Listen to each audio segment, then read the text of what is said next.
morning में, so we have a habit, so I'll call my mother and father in the morning, and so my husband, he was sitting with me and he called his mother, my mother-in-law, and suddenly the phone is off. So my husband, he was sitting with me and he called his mother, my mother-in-law, and suddenly the phone. तो आपने देखा ना इस video में सफूरा ने अपने husband को mention किया, अपने हस्बैंड का नाम लिया। आपको हस्बैंड का मतलब पता है क्या होता है? हस्बैंड का मतलब पति होता है। जो यहाँ पर गुलबर्गा में आए हुए मेहमान हैं सफूरा ज़रगार, जो वहाँ के जामिया मिलिया इस्लामिया के स्टूडेंट भी हैं, तो पहले तो हम हमारे यहाँ पे सिटी में गुलबर्गा शहर को आने पे आपका वेलकम करते हैं। Thank you so much. वो सबसे पहले स्टूडेंट्स ने शुरू किया पथराव करते हुए, तो आपके इस पर क्या हकीकत पता? वीडियोज़ ऐसे बहुत सारे सामने आ चुके हैं जिसमें पुलिस दिख रही है बराबर पथराव करते हुए, और मैंने पूरी बात मैं नहीं बता पाई 13th को, जब एक स्टूडेंट का हाथ फट गया था टीयर गैस शेल हटाते हुए, तो उस टाइम पे जब कुछ स्टूडेंट्स ने उनको लिया हॉस्पिटल, तो गेट नंबर 4 में उनके पीछे पुलिस घुस जाती है, और जब वहाँ पे कुछ जो 10-12 बच्चे, क्योंकि वहाँ पर हमारा एक जामिया का ही अंसारी हेल्थ सेंटर है बेसिक ट्रीटमेंट के लिए, तो उनको इमीडिएटली इमरजेंसी के तहत वहाँ लेके जा रहे थे।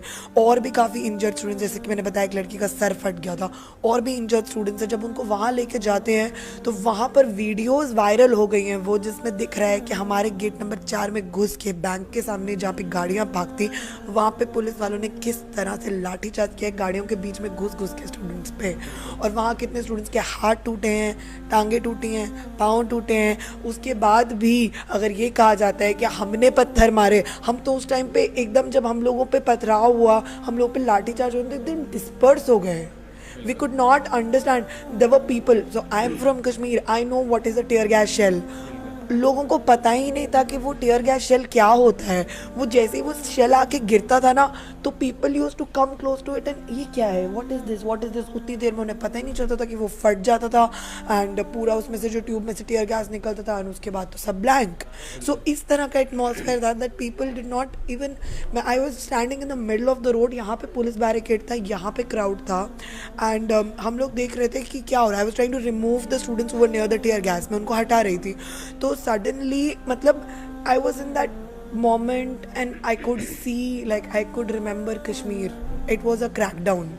जिस तरह से हम लोगों के साथ वहाँ होता है, आज उस तरह से जामिया में हो रहा था, और ये देखने की बात थी, एक वॉर जोन बना दिया गया था, इस तरफ पुलिस, इस तरफ स्टूडेंट्स, एक वॉर जोन बना दिया गया था। लगातार स्टूडेंट्स आगे आने की कोशिश कर रहे थे, नारेबाजी कर रहे थे, जैसे ही वो आगे आते थे पुलिस स्टूडेंट्स के बीच में टीयर गैस शेल्स फायर कर रही थी। कश्मीर के आज जो अभी भी लॉकडाउन कश्मीर है, तो आपने आपके पेरेंट्स से लास्ट कब बात की? My father basically is in Jammu, उनकी जम्मू पोस्टिंग होती है तो वो जम्मू में होते हैं, उनसे तो बात हो जाती है सडनली मॉर्निंग में। So we have a habit, so I will call my mother and father in the morning, and so my husband, he was sitting with me and he called his mother, my mother-in-law, and suddenly the phone is off. And I'm also sitting there and the phone is off. So that pit in your stomach that forms when you realize कि oh my God, उनके communication बंद कर दिए गए हैं। मिलिया इस्लामिया एक education university है, तो यहाँ पे बच्चों के एजुकेशन पर कितना इफेक्ट पड़ रहा है और इनके फ्यूचर पे कितना इफेक्ट पड़ रहा है, आपको क्या लगता है? मुझे ऐसा लगता है कि डेफिनेटली फ़र्क तो पिछले 6 साल से पड़ रहा है। जिस तरह से बजट को कट कर दिया गया है, ईयर बाय ईयर हमारा जो एजुकेशन बजट है उसको रिड्यूस करते जा रहे हैं, उससे हम लोगों को इफ़ेक्ट पड़ा है। हमारी यूनिवर्सिटी में जहाँ पर आप देखेंगे नीचे तबके के लोग ज़्यादातर पढ़ते हैं, फाइनेंशियली उन लोगों का इतना नहीं होता है, उसके बाद भी जामिया हर साल सेल्फ फाइनेंस्ड कोर्सेज इंट्रोड्यूस कर रहा है, जिन कोर्सेज की लाख फीस है।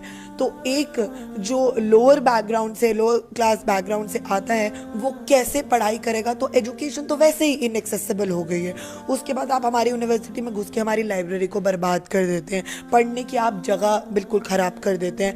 फिर राजनीति डर पे है, कम्यूनल कर देते हैं, हिंदू को मुसलमान के अगेंस्ट, मुसलमान को हिंदू के अगेंस्ट कम्यूनलाइज पॉलिटिसाइज नहीं होने देना है। जो हम सब एक हैं का नारा है वो इस टाइम पे हम लोगों को लेके चल रहा है, और बाबा साहेब भीमराव अंबेडकर का कॉन्स्टिट्यूशन और डेमोक्रेसी को बचाने की लड़ाई है।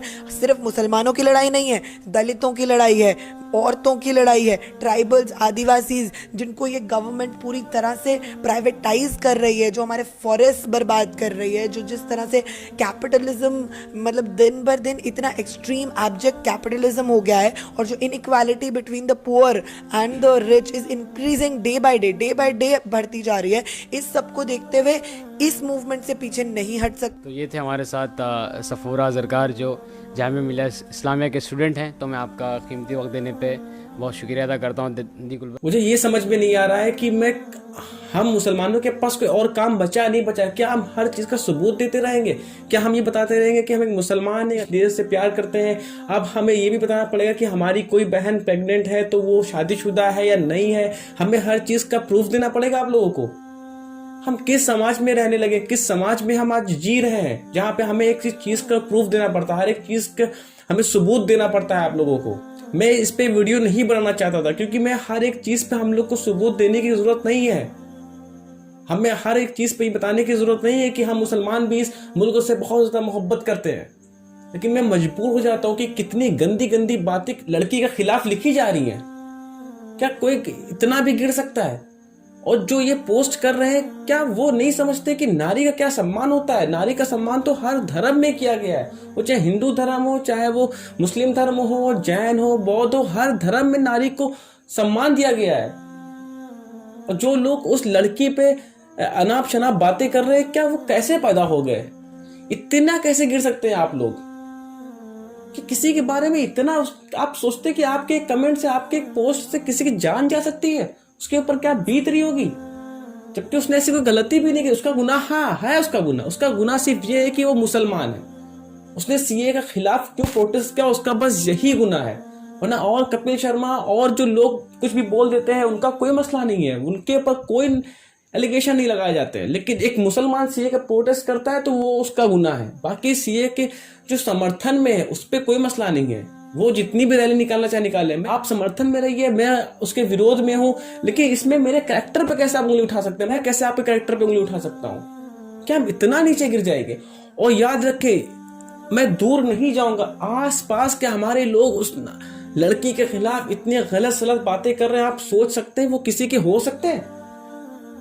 प्लीज जो भी लोग इस लड़की के खिलाफ लिख रहे हैं, प्लीज कतई आप सभी लोग दूर रहें। क्योंकि जो एक नारी की इज्जत, जो एक लड़की की इज्जत नहीं कर सकते, वो आपकी दोस्ती की इज्जत क्या करेंगे?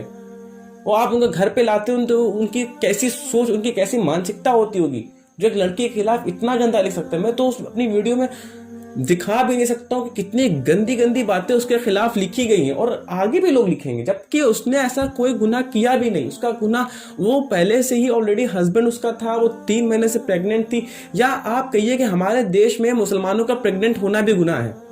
हमारी सबसे बड़ी गलती ये है कि हमारा जुर्म ये है कि हम मुसलमान हैं, सबसे बड़ा जुर्म है। तो मैं आप लोगों से एक बात बता दूं कि अगर हमारा जुर्म मुसलमान होना है तो हमें इस जुर्म पे अपने गर्व है। और मुझे गर्व है कि मैं मुसलमान हूं, और मुझे गर्व है कि हमारे यहाँ सफूरा जैसी बेटियां पैदा होती हैं। मैं गर्व है जो अपने संविधान को बचाने के लिए लड़ती हैं, और फिर उनके ऊपर आप जैसे लोग उस पर एलिगेशन लगाते हैं, उस पर तोहमत लगाते हैं। इंशाल्लाह आप लोगों का बहुत बुरा हाल होगा, क्योंकि तोहमत लगाना बहुत बुरी चीज़ है, वो भी किसी के ऊपर गलत बोहतान लगाना कि वो ऐसी लड़की। मैं कहता हूँ अगर कोई समाज में ऐसी लड़की भी हो आगे फ्यूचर में, तब भी हम उसके खिलाफ ऐसी बातें पब्लिक नहीं कर सकते हैं। और ये कहाँ गए वो सब महिला सशक्तिकरण, और वो जो महिला दिवस मनाते हैं, स्मृति ईरानी जी हैं, बहुत ही महिला दिवस पे जाके वो भाषण देती हैं, बहुत अच्छे नारी सशक्तिकरण पे बात करती हैं, वो सब कहाँ चली गई? एक प्रेग्नेंट औरत को भी आप इस तरीके से तिहाड़ जेल में रखेंगे? इस प्रेगनेंसी के दौरान भी आपने उनको रिलीज नहीं किया? ये हमारा समाज, ये हमारी सरकार, ऐसी सरकार में लोग रहते हैं हम लोग, जिसे महिला की इज्जत छोड़ो, महिला का मतलब ही नहीं पता कि नारी का क्या योगदान है इस देश में। को आप लोग उठा के उसके ऊपर गंदी गंदी बातें लिखते हैं। आप लोग शर्म आनी चाहिए तुम जैसे लोगों पे। ऐसी लड़की पे आप लोग इल्जाम लगाते हैं जिसकी शादी पहले हो चुकी, जिसका ऑलरेडी हस्बैंड है, उसके घर वाले, उस पर क्या बीत होगी कि जब आप लोग की पोस्ट वो देख रहे होंगे। ये है आपके सम्मान, ये है आपके संस्कार, ये आपको सिखाया जाता है आपके घर पे कि किसी नारी के, किसी लड़की के बारे में कैसे आपको उठाना है, कैसे उसको बर्बाद करना है।